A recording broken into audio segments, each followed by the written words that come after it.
5 fakta mengejutkan Gunung Sinai, tempat Nabi Musa menerima wahyu. Yang pertama, diagungkan oleh 3 agama. Gunung Sinai berbatasan langsung dengan beberapa gunung lainnya, seperti Gunung Sana, Gunung Ahmar, Gunung Safsafa, dan Gunung Qasr Abbas. Gunung Sinai diakui kesuciannya oleh 3 agama, yakni Islam, Kristen, dan Yudaisme. Keberadaan Gunung Sinai tercatat dalam Alkitab dan menerangkan bahwa Musa serta orang-orang Israel melakukan perjalanan melewati padang belantara.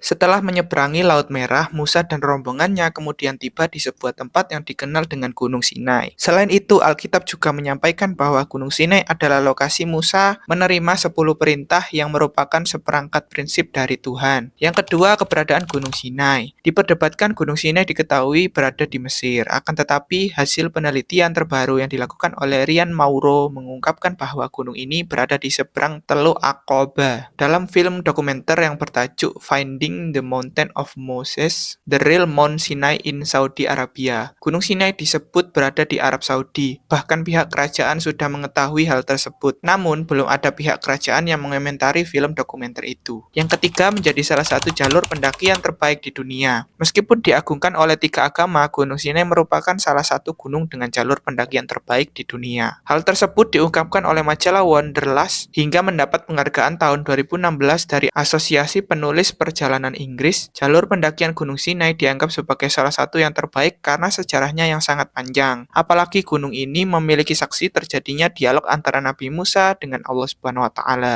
Yang keempat, lokasi Nabi Musa berbicara kepada Allah Subhanahu wa taala dalam Islam. Gunung Sinai diyakini sebagai tempat Nabi Musa berbicara kepada Allah Subhanahu wa taala. Gunung ini juga menjadi saksi bahwa Nabi Musa menerima mukjizat dari Allah Subhanahu wa taala, yaitu mampu membelah Laut Merah. Dialog Nabi Musa dengan Allah Subhanahu wa taala tercatat dalam surat An-Nisa ayat 164.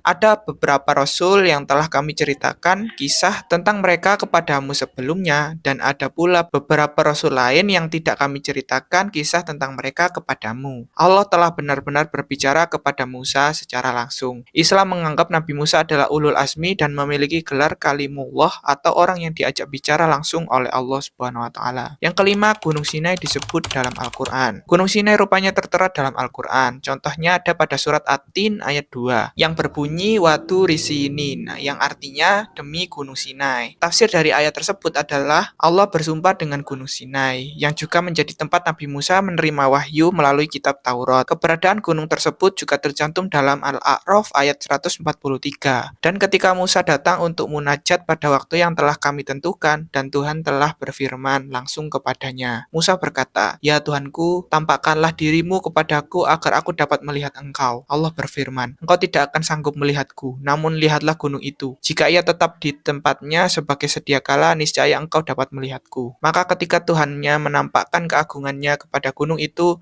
hancur luluh dan Musa pun jatuh pingsan. Setelah Musa sadar, dia berkata, "Maha suci engkau, aku bertobat kepada engkau dan aku adalah orang yang pertama-tama beriman."